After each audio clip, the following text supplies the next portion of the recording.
ఇప్పటికే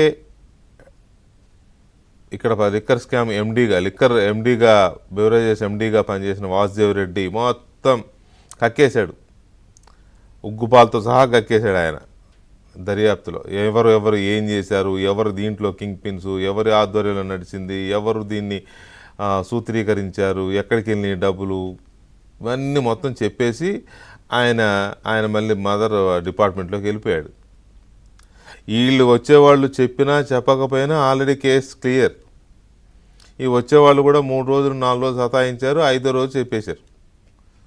కాకపోతే నలుగురు కీలక నిందితులు, ఆ గోవిందప్ప, లేకపోతే ఈ కృష్ణమోహన్ రెడ్డి, ధనంజయ రెడ్డి, కేసిరెడ్డి రాజేందర్ రెడ్డి, కేసిరెడ్డి, వీళ్ళు విడివిడిగా సిట్కి తలా ఒక వర్షన్ చెప్పారు.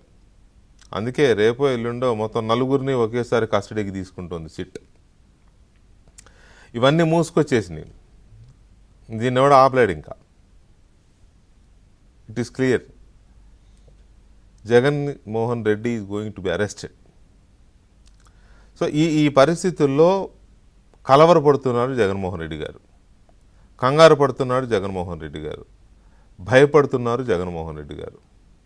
అందుకే బెదిరింపులకు దిగుతున్నాడు జగన్మోహన్ రెడ్డి గారు, అందుకే హెచ్చరికలు చేస్తున్నాడు జగన్మోహన్ రెడ్డి గారు. నేను వస్తే ఊరుకోను, ఎవరిని వదలను, ఈ తాటాకు చప్పుళ్ళన్నీ బయటకు వస్తున్నాయి. సో ఇక్కడ పాయింట్ ఏంటంటే, జగన్మోహన్ రెడ్డి గారు రేపు హడావుడిగా ఒక అత్యవసర ప్రెస్ మీట్ పెడుతున్నాడు రేపు ఉదయం. సరే, ఆ ప్రెస్ మీట్కి మళ్ళీ నీలి మీడియా కూలి మీడియాని పిలుచుకుని మాట్లాడుకుంటాడులే, అందులో అందరినీ పిలవడు, మాలాంటి వాళ్ళని పిలుస్తాడా, పిలవడు. ఇప్పుడు రేపు ప్రెస్ మీట్ ఉంది, ఆ ప్రెస్ మీట్కి మమ్మల్ని పిలవచ్చుగా, నన్ను పిలవచ్చుగా, నేను వస్తాను. నేను కొంచెం ఆయనతో ప్రెస్ మీటే కదా, క్వశ్చన్లు ఆన్సర్లు ఉంటాయి కదా, పిలవరు. నేను లేకపోతే మా వాళ్ళు ఉంటారు అక్కడ ఏపీలో, మా ప్రతినిధులు, మా బ్యూరో చీఫ్, మా వాళ్ళంతా ఉంటారు, లేకపోతే మా ఆంధ్రజ్యోతి నుంచి, మా ప్రింట్ నుంచి మా సీనియర్ ప్రతినిధులు ఉంటారు, పిలవరు. అలాగే ఇతర పత్రికలు ఉన్నాయి ఆయనకు నచ్చనివి, టీవీలు ఉన్నాయి ఆయనకు నచ్చనివి, నో, పిలవడు. కేవలం ఆ నీలి మీడియా కూలి మీడియాని పిలుచుకొని భజన, భజన. సో ఈ పరిస్థితుల్లో ఆయన రేపు ఏం చెప్తాడు, మళ్ళీ అదే పాడిందే పాడరా అన్నట్టుగా అదే చెప్తాడు. కుట్ర జరుగుతోంది, నన్ను ఇరికిచ్చేందుకు సాక్ష్యాలని ఎస్టాబ్లిష్ చేస్తున్నారు, సాక్షుల్ని తీసుకొచ్చి పెడుతున్నారు, అమాయకుల్ని సాక్షులుగా తయారు చేస్తున్నారు, బెదిరించి కేసులు పెడుతున్నారు, కేసులు పెట్టి బెదిరించి వాళ్ళతో ఏవేవో చెప్పిస్తున్నారు, అధికారుల్ని ఇరికిస్తున్నారు. ఇదంతా నన్ను ఫిక్స్ చేయడం కోసమే ఇదంతా చేస్తున్నారు. ఈ స్టోరీ రేపు చెప్తాడు. నా పాయింట్ ఏంటంటే, క్లియర్గా రేపు చెప్పబోయేది మరి లిక్కర్ స్కామ్ జరిగిందా లేదా, పాయింట్ నెంబర్ 1. ప్రపంచం అంతా డిజిటల్ మనీ వైపు వెళ్తే మీ 5 ఏళ్ల హయాంలో మద్యం అమ్మకాల్లో, ప్రభుత్వం పెట్టిన మద్యం షాపుల్లో డిజిటల్ కరెన్సీ ఎందుకు యాక్సెప్ట్ చేయలేదు? మొత్తం నగదు లావాదేవీలే ఎందుకు జరిగాయి? ఎవడన్నా క్వార్టర్ కొనుక్కోవాలన్నా మీకు రూపాయలు కరెన్సీ ఇవ్వాలి, పెద్దది కొనుక్కోవాలన్నా కరెన్సీ ఇవ్వాలి. ఎందుకు అలా బిహేవ్ చేశారు? ఆ డబ్బును ఎందుకు 98,000 కోట్ల రూపాయలు మీరు అలా వసూలు చేశారు ప్రజల దగ్గర? దానికి లెక్కాపత్రం ఉందా మీ దగ్గర? అసలు ఎందుకు ఎవడో వచ్చి ఒక బాటిల్ కొనుక్కుంటూ ఏటీఎం కార్డో, ఫోన్పేనో, గూగుల్ పేనో చేస్తానంటే మీరు ఎందుకు యాక్సెప్ట్ చేయలేదు? ఓన్లీ నగదు నగదు నగదు నగదు ఏంటి? తర్వాత ఈ డిస్టిలరీ అన్నింటినీ మీ గుప్పిట్లో ఎందుకు పెట్టుకున్నారు? బెదిరించి ఎందుకు మీ గుప్పిట్లో పెట్టుకున్నారు? ఈ కొత్త బ్రాండ్స్ని ఎందుకు క్రియేట్ చేశారు? ఎక్కడెక్కడ ఈ బ్రాండ్స్ ప్రపంచంలో ఎక్కడా కనపడవు, ఏపీలోనే కనపడతాయి. సో ఆ బ్రాండ్స్ని మీరు ఎందుకు ఇది చేశారు? కొత్త ఎందుకు క్రియేట్ చేశారు? ప్రపంచం మొత్తం అమ్మే బ్రాండ్స్ మీ హయాంలో ఏపీలో ఎందుకు లేవు? ఎందుకు వాటిని అమ్మలేదు?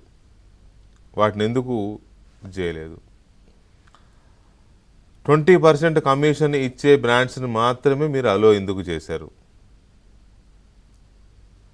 ఇవ్వని వాళ్ళని గన్ పాయింట్లో పెట్టి బెదిరించిన మాట వాస్తవం కాదా? అవినాష్ రెడ్డి, భాస్కర్ రెడ్డి గారుల అనుచరుడు హనుమంత్ రెడ్డి అనే వ్యక్తి గన్ పాయింట్ ఇట్లా పెట్టి బెదిరించిన మాట వాస్తవం కాదా?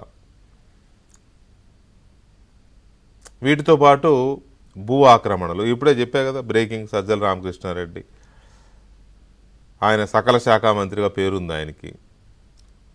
మీ నాలుక ఆయనే, మీ శ్వాస ఆయనే, మీ ఉచ్ఛ్వాస నిశ్వాసాలు ఆయనే, మీ కళ్ళు ఆయనే, మీ చెవులు ఆయనే, మీ మెదడు కూడా ఆయనే అనుకుంటున్నాను నేను. మరి ఆయన చాలా చోట్ల కర్నూలులో చేశాడు, కడపలో చేశాడు అటవీ భూముల ఆక్రమణ. ఇప్పుడే 55 ఎకరాలు స్వాధీనం అని చెప్పి వచ్చింది. మీకు తెలియదా? మీకు తెలియకుండా జరిగిందా? దానికి మీరు సమాధానం చెప్తారా రేపు? పెద్దిరెడ్డి రామచంద్రారెడ్డి అటవీ భూముల ఆక్రమణ కేసు నడుస్తోంది, అది మీకు తెలియదా?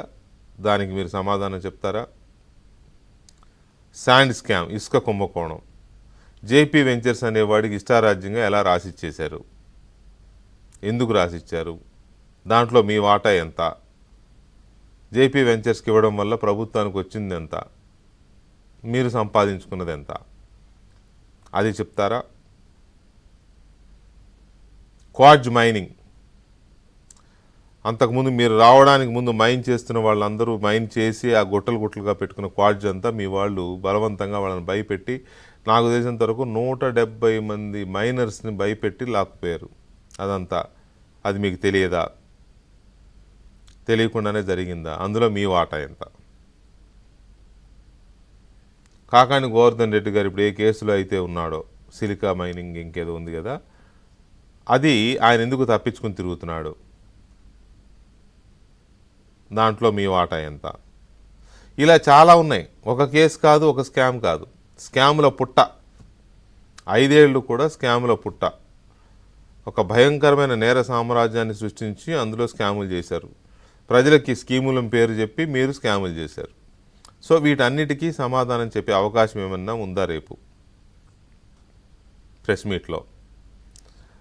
లేక మీరు భయపడుతూ అరెస్ట్ ఎనీ టైం, సిట్ మీ తలుపు కొట్టి యు ఆర్ అండర్ అరెస్ట్ అనే అవకాశం ఉందని దానికి ప్రజలకు వచ్చేసి చూసారా ఎటు చేస్తున్నారో అటు చేస్తున్నారు ఎటు చేస్తున్నారు చెప్పుకోవడం కోసమా? ఏంటి పర్పస్ ఏంటి? సో జగన్మోహన్ రెడ్డి అరెస్ట్ ఖరారైపోయిన నేపథ్యంలో ఏం జరగబోతోంది, ఎలా జరగబోతోంది? ఒకవేళ అరెస్ట్ అయిన